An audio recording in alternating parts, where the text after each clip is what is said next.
নমস্কার বন্ধুরা, সবাইকে স্বাগতম। প্রতিদিনের মতো আজকেও চলে এসেছি রান্নাঘরে। আজকে রান্না করব শোল মাছের কালিয়া।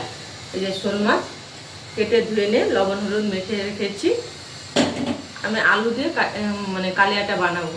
এমনি শোল মাছের শুধুও কালিয়াটা বানানো যায়। আমি আলু দিয়ে কালিয়াটা বানাবো।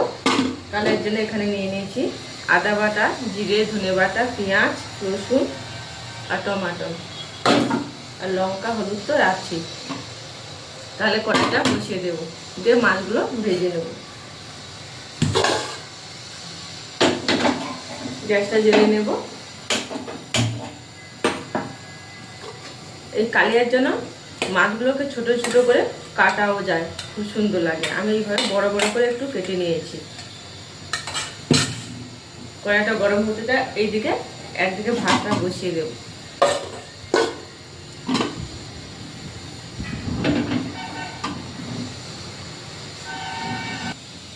কড়াইতে তেল দিয়ে দিচ্ছি, কড়াইটা গরম হয়ে গেছে। এবারে মাছগুলো ভেজে নেব।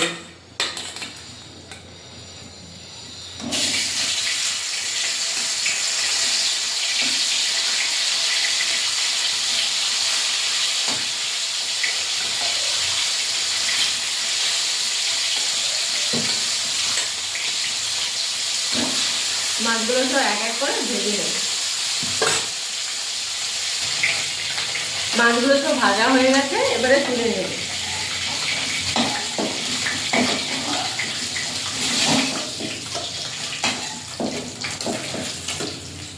দিয়ে আলুগুলো একটু ভেজে নেব লবণ হলুদ দিয়ে।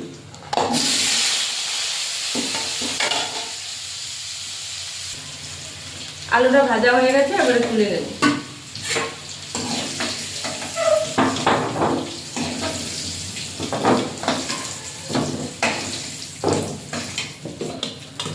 কড়াইতে তেল আছে, অল্প করে একটু তেল দিয়ে দেবো।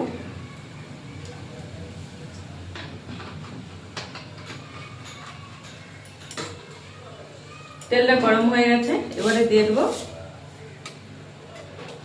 রসুন, সেদ্ধ করা রসুন।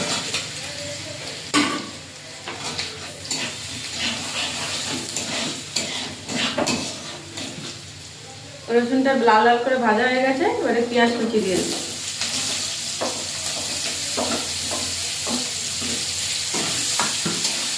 পেঁয়াজটা ভাজা ভাজা করে নেব।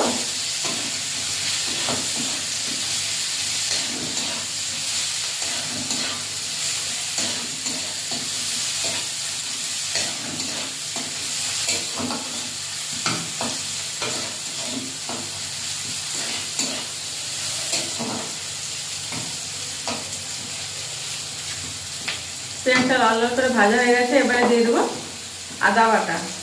দিয়ে আদাটা ভাজা ভাজা করে নেব।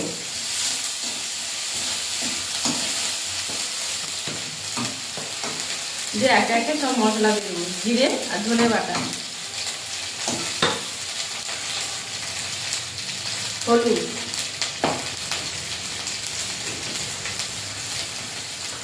লঙ্কার গুঁড়ো,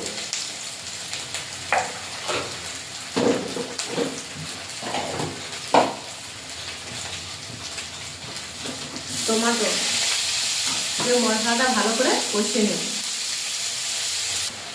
মশলাটা কষানো হয়ে গেছে, এই দেখুন মশলা থেকে তেল ছেড়ে গেছে, ভালো মতো মশলাটা কষানো হয়ে গেছে। এবারে দিয়ে দেবো ভেজে রাখা আলু,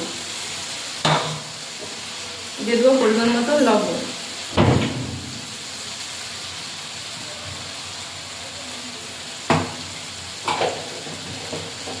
দিয়ে কষে জল দিয়ে দেবো।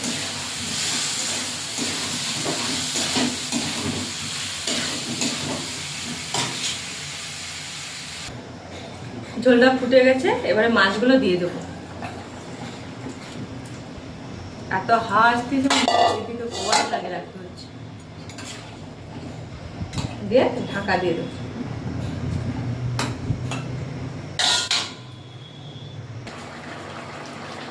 শোল মাছের কালিয়াটা হয়ে গেছে, একটু গরম মশলা দিয়ে ফুটিয়ে করে নাম করে নেব।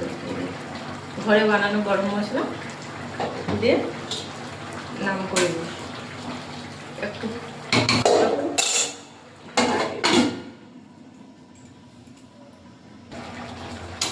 কালিয়াটা হয়ে গেছে, এবারে নামিয়ে নেব।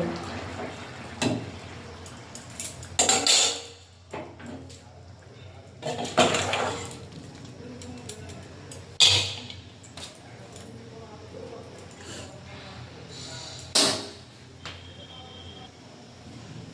দিয়ে শোল মাছের কালিয়াটা হয়ে গেছে। তাহলে বন্ধুরা আজকে রাখছি, টাটা।